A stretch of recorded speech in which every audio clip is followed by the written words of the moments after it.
The City of London is looking to build closer ties with China. And who are they sending here to do that? Well, it's Nick Anstee, the Lord Mayor of the City of London. He's visiting China this week, and he joins us this morning here in Hong Kong. Good to see you, Nick. Good morning. Good morning.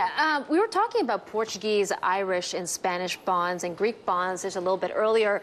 But what do people ask you these days? How is Europe doing in terms of the sovereign debt crisis? Well, at least the one thing, they've identified the problem. And when you've identified the problem, you can then start to work out what the solutions are. Through my trips, I spend 90 days overseas in my travels promoting the financial services industry. This year, I actually went to Greece to support the maritime sector that operates out of London. But I also had the opportunity to meet the finance minister and the prime minister, and we spoke about their predicament.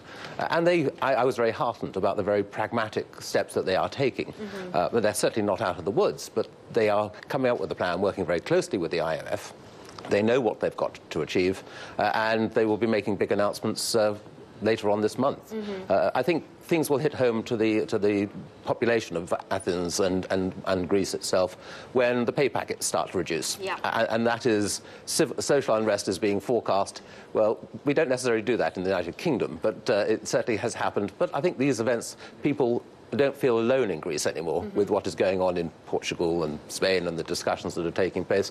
But the pragmatism that is being shown by those who have to get these countries out of the predicament they find themselves in is good.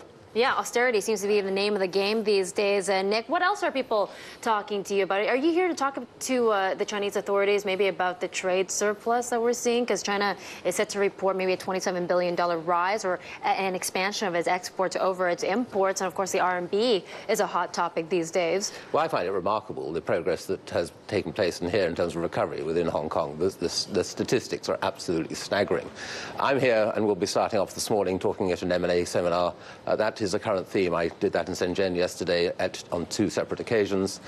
We look at a great opportunity of promoting the financial services industry and the competency that lies in London. But international bankers travel, so we don't see that coming over to Hong Kong and China a great difficult step to take.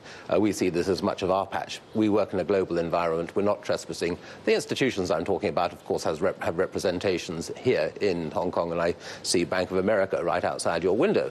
And they're a huge organization in London, so they're part of the 250 foreign banks which are based in London, which I describe as the only truly international financial centre.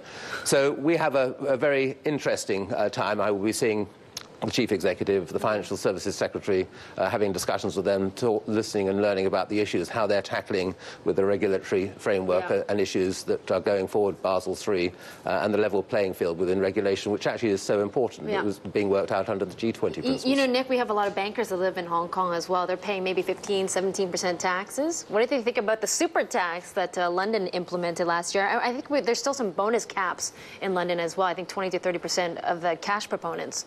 That is exactly a problem that, you're absolutely right, a problem that some of our people working in London are having to face up to. There are discussions. I had a meeting with one of the ministers on Tuesday morning before I actually flew out in the evening, and he is fully aware as to the concerns of the international banking community, which he cannot ignore.